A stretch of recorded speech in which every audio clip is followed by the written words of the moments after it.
I'm waving. Hello, so in this video, I'm going to just show you some things that I found to be easiest so far going through my postpartum transition.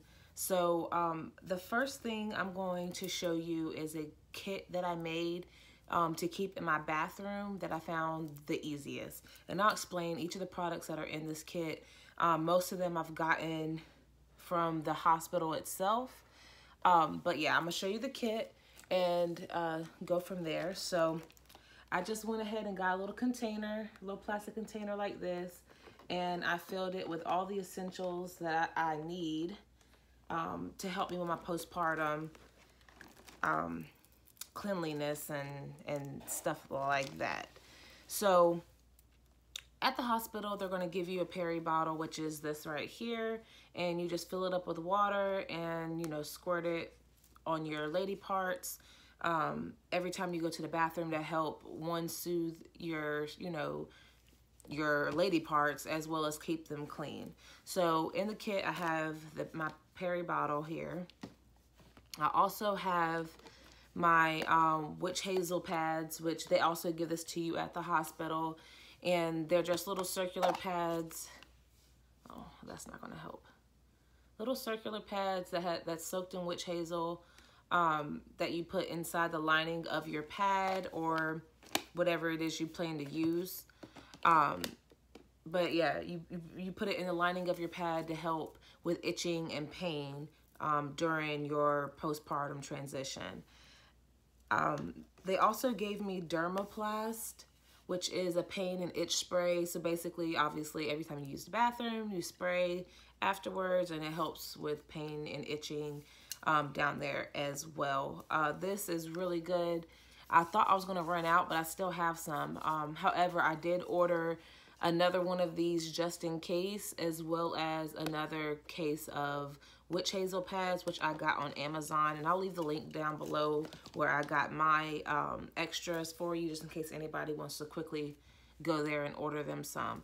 I do recommend, especially this right here, getting more, because when I was at the hospital, they only gave me one of these at first, and I ran out. There's 40 in this container.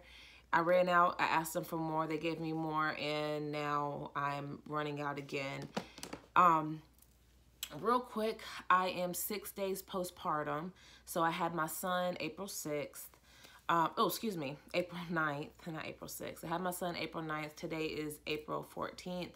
So I'm 6 days postpartum and running out of these already. And I still have issues going on down there because I did tear and had to get stitches. So I did order more of that. I also bought some witch hazel from Walmart, and I haven't actually used this yet because, like I said, I have the witch hazel pads, but I did want to get this just in case I felt like I needed it.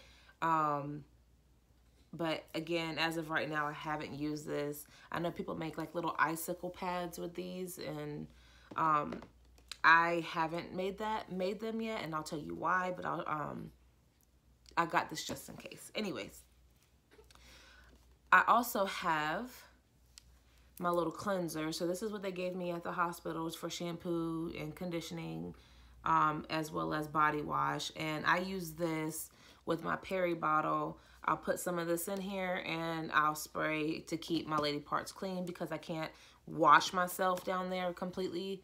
Everything I do, I have to like pat dry and pat, you know, down there. I can't actually scrub. So every time I go to the bathroom, I use this with some of that cleanser.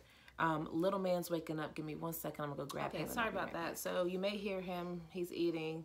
But anyways, so to continue with what I have in my kit, so I don't remember where I left off exactly, but yeah, so the Dermoplast is a must-have, and I ordered more. Like I said, I'll leave the link below in the comment box.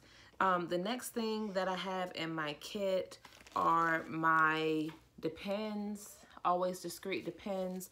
Now these I I decided to get versus using the little mesh pads or the mesh underwear they give you and the huge pad they have, just because it's like the pad kind of slides all over the place. So this makes you feel more secure. And I can still do the same thing I do with their pads and mesh underwear that I can do, you know, with the Depends. It just makes me feel more comfortable. These are comfortable to sleep in, and I don't have to worry about stuff sliding all over the place. So I have a stash of these in here as well. I also have this ice pack pad that they gave me. So this is why I said I haven't necessarily made the ice pads, because my nurse was an amazing nurse and she gave me a whole bunch of these before I left. So what you basically do is you bend it in half and crack it. It activates the ice crystals or whatever it's called inside of it, and then it gets cold like an ice pack. And you put this. So what I would do is inside of my Depends, or back in the hospital when I was using their pads, I will put this on top of the pads, because this is not very absorbent. So you definitely would want to have a pad underneath of this, or your Depends, you know, a Depend type product on when you're using this. I definitely wouldn't put this in just your mesh underwear if you decide to use the mesh underwear from the hospital, because like I said, it's not absorbent and you will leak. So I put this on top of the big pad they gave me, and then from there I would line it with my witch hazel circles, do my little Dermoplast spray, and I'll be good to go. Some people don't like these because it is a little bulky. So if you're really sore, it may hurt depending on how you sit sitting on this. I found it more comfortable if I was like reclined just a little bit back in my hospital bed, and it didn't bother me much that way. But if I was like sitting up completely talking, then yeah, if it was uncomfortable. But if you're reclined back just a bit, it didn't bother me at all. And it was very, very soothing and relaxing. So I put one of those in here as well, because when I came home, I was having some extreme soreness. So I did use it a little bit. But as of right now, I haven't used them. But I am keeping them because, you know, I'm breastfeeding. So multiple purposes, I'm going to crack these junks open and I'm going to put them on my boobs. So but right now I do keep one in my kit just in case, and I use this kit every day. And then lastly, I just have some wipes, and you don't have to use baby wipes, but I just got some wipes to help pat dry. They said not to use, in my discharge paper, it said not to use toilet paper, and I'm assuming because toilet paper can tear off and make things a little bit more messy or whatever. So I have wipes to pat dry myself after I am done. So that's what I have in my kit. Next, I'm just going to talk about a couple other things that I found so far to be useful in my postpartum journey, and just give y'all a little background of some things that I've learned. So next, I'm going to show you just my little bag, which you've already seen this. If you saw my what's in my hospital bag video, then you've seen this bag already. But I did transition this over into my postpartum care. So this is my little nursing bra, or my nursing bag, I would say. And inside of here is where I keep all of my nursing pads and my nursing nipple balm, which actually is beside my bed right now. It's not in here because obviously I use it all the time. So this is a most definite needed product in your postpartum care, some nursing pads. These nursing pads I think are Up and Up brand, and they seem to work just fine. I do have some washable ones, you know, some washable pads, but I just don't see the point right now of, you know, it's just much more convenient to be able to open this up and use this, because I do change this after, just about after every feeding, if I'm leaking a lot. So, and there's tons of these, so definitely gonna need your nursing pads. Okay, so as far as products to show you, that's what I have for now. Postpartum pain care. So my doctor in the hospital was giving me Tylenol and Motrin, 800 milligram Motrin, around the clock. And that's all I used for my postpartum care. I did have a vaginal delivery. I'm not going to go too much into that story because I plan to post my birth story later, but I did have vaginal delivery. He was only 6 pounds, 12 ounces. I was 39 weeks and 4 days when I had him, and I did tear. So his little self did tear me in a couple of different places, which again, we'll talk about that in that video. But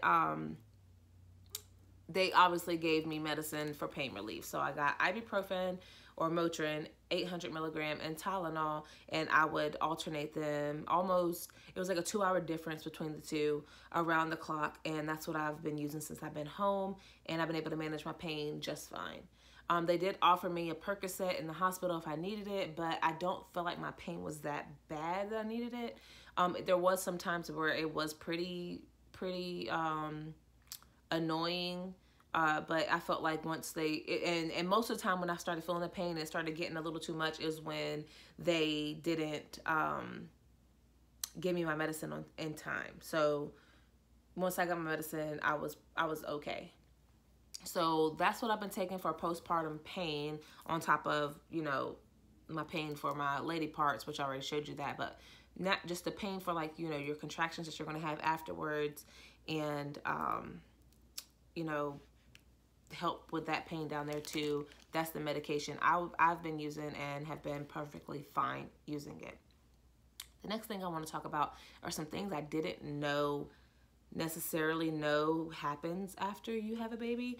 And this is not my first baby. This is my third baby, but I haven't had a baby in 9 years.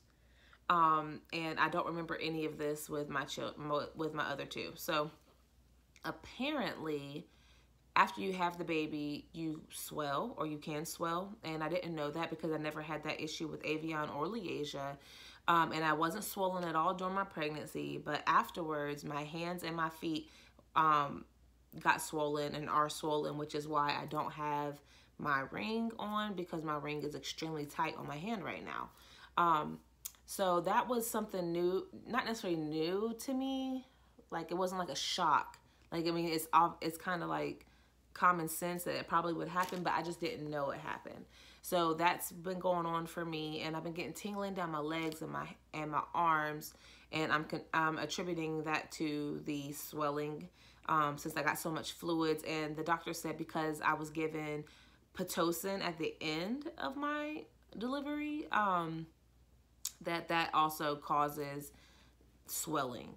And I don't remember exactly the reason why they gave me Pitocin at the end. So I didn't get Pitocin to induce labor. I got it afterwards to help with contracting and clearing out everything, I think is what the doctor said.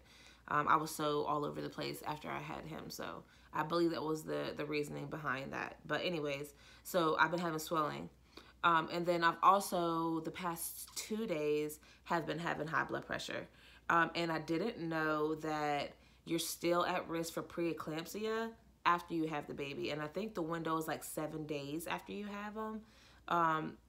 Him or her, you are still, you know, you're in that little window where you can develop preeclampsia. So my doctor has me watching my blood pressure because I've been having a constant headache that I can't get rid of.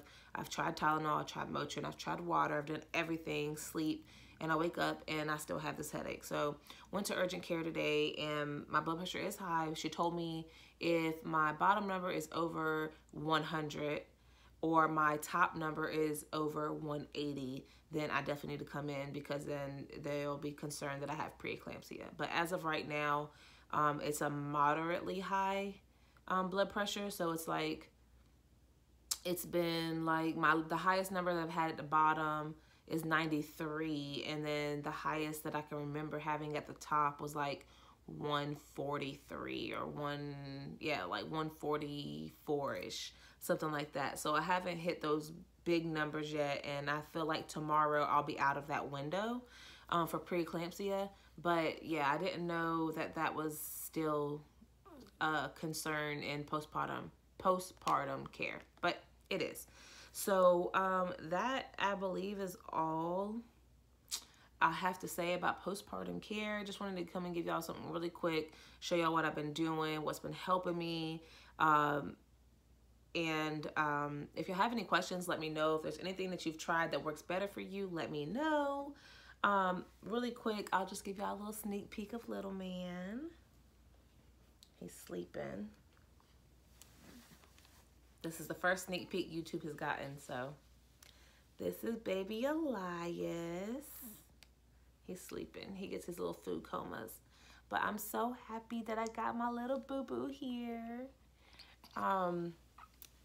Yeah, so I will see you all in my next video. Like I said, I have so many clips to, that I'm putting together for my birth video, so I will post that soon. But if you have any questions, please, as always, leave a comment, and I will see y'all all in my next video.